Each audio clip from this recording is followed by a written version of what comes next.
नमस्कार मित्रांनो. तर आत्ता रात्रीचे 2:30 वाजलेत. तर विषय असा झाला होता की दुपारी एक माझ्या मित्राची वेबसाईट जी आहे ती हॅक झाली होती म्हणजे त्याच्यावरती कोणाचा तरी वेगळाच कंटेंट म्हणजे हॅकर्सने डिस्प्ले केला होता. काहीतरी वेगळंच त्यावरती येत होतं, जसे की this website is hacked by dash dash dash something like that. तर अशा गोष्टी त्यावरती येत होत्या. तर त्यानंतर स्टडी केल्यानंतर आम्ही मालवेअर्स वगैरे ते सर्व्हरवरती डिटेक्ट करण्याचे वेगवेगळे आहेत ॲप्लिकेशन्स. तर त्याच्यामधून चेक केलं तर त्यामध्ये आम्हाला एका फाईलमध्ये एका फोल्डरमध्ये मॅलवेअर सापडलं, जे की आम्ही कोणी म्हणजे त्याने किंवा कोणी अपलोड केलेलं नव्हतं. पण ते त्यामध्ये एक अशी फाईल होती की जी कोणी अपलोड केली नव्हती, तिथं होती. तर ते जी हॅकिंग टेक्निक आहे, तर त्या हॅकिंग टेक्निकबद्दल आपण थोडीफार जी काय माहिती आहे ते आपण या व्हिडिओमध्ये घेणार आहे. आणि आपले जे काय वेबसाईट्स आहेत त्या अजून सिक्युअर कशा करता येतील याच्याबद्दल एक थोडीशी माहिती आपल्याला होऊन जाईल. तर यामध्ये सगळ्यात पहिलं म्हणजे तर व्हिडिओ फक्त डेमॉन्स्ट्रेशनसाठी आहे. मी सध्या लोकल सर्व्हरवरती हा व्हिडिओ जो आहे तो डेमो जो आहे तो देतो आहे. सो आपल्या वेबसाईट सिक्युअर करण्यासाठी याचा यूज करा, ना की कोणताही मिसयूज करण्यासाठी. सो तर बघूयात आपण काय. तर ठीक आहे, तर मी एक इथं शेल टेस्ट नावाचा एक फोल्डर बनवला आहे आणि ज्या फोल्डरमध्ये माझ्याकडे वेगवेगळ्या फाईल्स आहेत. तर यामध्ये पहिली index.html फाईल आहे, जे की सिम्पली एक फाईल चूजिंगचा मला ऑप्शन देते. दुसरं आहे ते upload.php म्हणजे ज्या काय फाईल्स मी अपलोड करणार आहे, इमेजेस असतील किंवा काही असेल, तर त्या फक्त या अपलोड्स फोल्डरमध्ये नेऊन टाकण्याचं काम आहे ते upload.php फाईल आहे ते करते. त्यानंतर हे.html आहे, ज्यावरती थोडंफार काहीतरी कंटेंट आहे, जो की मी डेमोसाठी आता फक्त दिस इज ओरिजिनल हे.html एवढं लिहिलं आहे. त्यानंतर कन्फिग फाईल आहे, म्हणजे ज्याच्यामध्ये आपलं डेटाबेसचं कनेक्शन वगैरे जे असतं, तर असे कन्फिग फाईल आहे. तर ह्या डेमोसाठी मी एक 4 फाईल्स बनवले आहेत आणि एक फोल्डर बनवला आहे. आणि याच्याशिवाय आणखीन एक फाईल जी आहे, जे की मालवेअर जे आहे, तर ते मालवेअर म्हणता येणार नाही, ॲक्च्युली खूप कॉमन सेन्स यूज करून ते वेबसाईट जे आहे ते हॅक केली गेली होती. तर ते जे आहे ती एक फाईल मी क्रिएट केली आहे. तर ती आत्ता इथं माहीत नाही दाखवणं योग्य ठरली की नाही.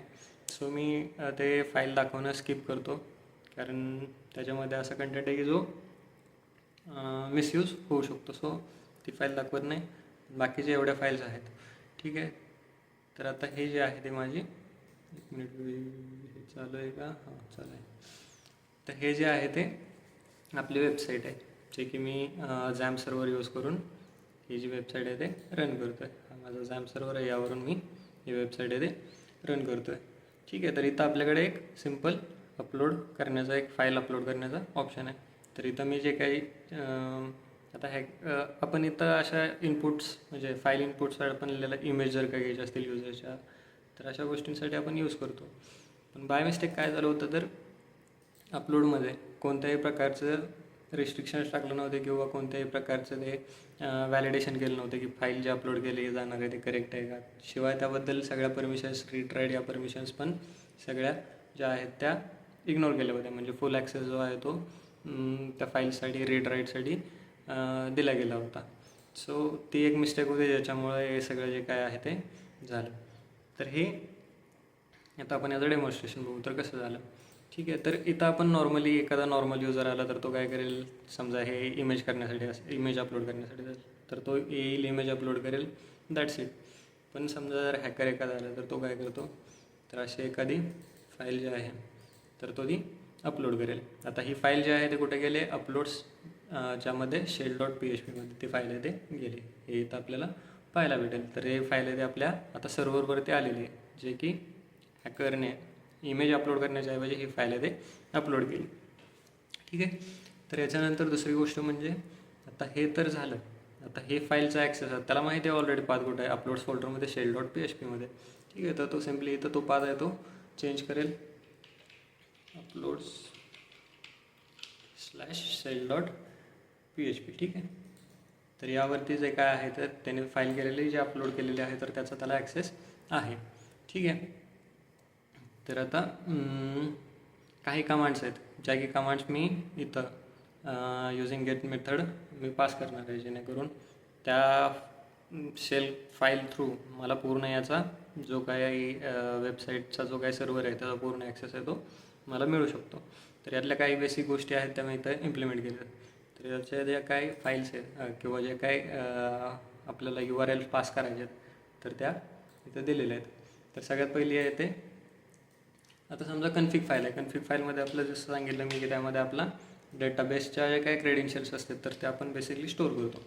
जर आता ती मी जर काय एंटर केली तर इथं आपल्याला बघायला भेटतं की पूर्ण जे काय कन्फिग फाईल आहे ते ॲज इट इज भेटते. म्हणजे ऑब्व्हियसली इथं आपल्या डेटाबेसचे क्रेडेन्शियल्स वगैरे हॅकरकडे गेले, आपली ही फाईल आहे ते कॉम्प्रोमाइज झाली. ठीक आहे, ॲज इट इज फाईल आहे ते युजरला, एंड युजरला इथं बघायला भेटते. ठीक आहे, तर ही झाली पहिली कमांड, पहिली URL. ठीक आहे, त्यानंतर आता आपल्याला मला डेटाबेसमधले जे काही टेबल्स आहेत तर ते चेक करायचे आहेत. ठीक आहे, तर त्यासाठी ही जी कमांड आहे ते मी इथं थोडक्यात पास करेल. कमांड म्हणजे URL थ्रू कमांड आहे ती देईल. शो टेबल्स आपण SQLमध्ये MySQLमध्ये शो टेबल्स आपल्याला टेबल्स बघायचे असतील तर त्यासाठी यूज करतो. ठीक आहे, तर ज्यावेळेस मी कमांड पास केली तर त्यावेळेस मला दिसतं की माझ्याकडे युजर्स नावाचा एक टेबल आहे तो एक्झिस्ट करतो. ठीक आहे, आता तर त्या डेटाबेसच्या त्या युजर्स फाईलमधला जो काही डेटा आहे तर तो पाहायचा आहे. तर त्यासाठी काय करेल, पुन्हा ही जी तिसरी जी हे URL ते पास करेल. तर त्यावेळेस इथं सगळं पूर्ण तो जो डेटाबेस आहे, युजर्स नावाचा जो काही टेबल आहे तर त्यामधला पूर्ण डेटा आहे तो इथं दिसतो आहे. ठीक आहे, आता हे तर झालं सगळे. ठीक आहे, म्हणजे या गोष्टी होऊ शकतात, डेटाबेसचा पूर्ण ॲक्सेस वगैरे जाऊ शकतो, यामध्ये चेंजेस वगैरे SQL क्वेरीज पास करून डेटाबेसमधल्या क्वेरी अल्टर करू शकतो, किंवा तुमचा जर इम्पॉर्टंट डेटा असेल तर तो डिलीटही केला जाऊ शकतो. तर या सगळ्या गोष्टी आहेत त्या होऊ शकतात. पण याशिवाय जसं की मी तुम्हाला सुरुवातीला सांगितलं की फाईल जी आहे तर ती चेंज केली गेली होती. तर ती चेंज कशी केली गेली होती, तर आता ही जी आहे ते आपल्या हे.html या फाईलचे ओरिजिनल आहे ते आउटपुट आहे. आता ही जर का आपल्याला कॉम्प्रोमाइज करायची असेल फाईल तर याची पुढचे जे आहे ते आपण इथं पास करू. ठीक आहे, तर मी पास केली, एंटर दाबली, फाईल रिटर्न सक्सेसफुली. ते काय याच्या shell.php कडून आलेला आउटपुट आहे. ठीक आहे, तर आधी बघतो आपण की हे आपलं आउटपुट होतं, पण जसं मी याला रिलोड करेल तर इथं काय भेटतं आहे, हॅक्ड साईट कॉम्प्रोमाइज. म्हणजेच हॅकरला जे काय पाहिजे तो कंटेंट तो इथं तो थोडक्यात इथं देऊन तो पास करून ही वेबसाईट आहे ती कॉम्प्रोमाइज करू शकतो, किंवा त्यावरती त्याला जो काही कंटेंट पाहिजे तो दाखवू शकतो. तर दॅट्स इट. म्हणजे एकदम खूप कॉमन सेन्स वापरून जे काय आहे ते केलं होतं त्यांनी. आता ते रिकवर वगैरे झालं ते ठीक आहे, त्याचं काय एवढं काय जास्त डॅमेज झालेलं नाही आहे. तर याच्यानंतर सगळ्यात पहिली प्रिकॉशन घ्यायची काय आहे, तर तुमचं ज्या फाईलमध्ये जिथं एकतर पहिल्यांदा शक्यतो पूर्ण तुमची वेबसाईट डाऊन करून पूर्ण फाईल्स वगैरे बॅकअप तुमच्याकडे घेऊन त्या पूर्ण फाईल्स डिलीट केल्या तर बेस्ट ऑप्शन राहतो. कारण की बाकीच्या त्या जर तुम्ही तिथून फाईल सोडवल्या तर नक्कीच, आता जसं की कन्फिग फाईल जर तिथं नसेल तर त्याला डेटाबेसचे क्रेडेन्शियल्स वगैरे समजणार नाही, त्यामुळे ते तुमचा डेटाबेस वगैरे सिक्युअर राहू शकतो. म्हणजेच वेबसाईट डाऊन घेणं हा पहिला ऑप्शन आहे. त्यानंतर दुसरा ऑप्शन म्हणजे पहिली एक स्टेप आहे. त्यानंतर दुसरं म्हणजे एकतर तुमचे जे काही असे कोड लिहिलेले आहेत तर ते पहिले बदला, ज्याच्यामध्ये की तुम्ही पूर्ण रीड राईटचा वगैरे ॲक्सेस देताय तर ते रिस्ट्रिक्शन्स द्या. त्यानंतर पुढची स्टेप जे आहे ते म्हणजे HT-ॲक्सेस ही फाईल जी आहे ते तुमच्या वेबसाईटवरती कंपल्सरी ठेवा, ज्याच्यामध्ये आपण रिस्ट्रिक्शन्स वगैरे देतो, कोणत्या फाईल्स राईड करायच्या, कोणत्या राईट्स करायच्या. तर याच्याबद्दल आपण त्याच्यामध्ये काही रिस्ट्रिक्शन्स वगैरे टाकू शकतो.